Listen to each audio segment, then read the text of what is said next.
আমাদের মেয়েদের জীবনটাও হলো অদ্ভুত। ছোটবেলায় যেমন সরস্বতী পূজায় আমাদের হাতেখড়ি হয় পড়াশোনার জন্য, আর বড় হয়ে বিয়ে হওয়ার পর হয় রান্নার হাতেখড়ি। বিয়ের আগে বাবার বাড়িতে একরকম রান্না বান্না খাওয়া দাওয়া সব রকম করেছি, কিন্তু শ্বশুর বাড়িতে একদম টোটালি আলাদা। তো শ্বশুর বাড়িতে আসার পর আমার সেজন্য ওনাদের কাছে হয় আমার রান্নার হাতেখড়ি। সব রান্নাগুলোই পুনে থেকে দিদির কাছে ফোন করতাম, তারপরে ডায়েরিতে লিখে সেগুলো রেখে দিতাম। যখন রান্না করতাম ডায়েরিটা পড়ে পড়ে তারপরে রান্না করতাম কিভাবে কি করব। তো শেষ দিয়ে উচ্ছে দিয়ে ছোট মাছের তরকারিটা এত সুন্দর করে, সেটা দিয়েই মনে হয় এক থালা ভাত খাওয়া যায়।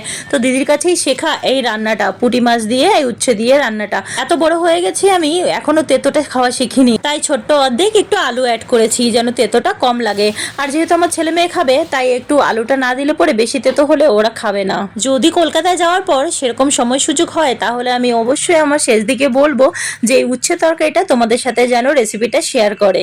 তো চলো, কেমন লাগলো অবশ্যই জানাবে, ভালো লাগলে সাবস্ক্রাইব করে সাথে থাকবে। আবার কালকে দেখা হবে, টাটা।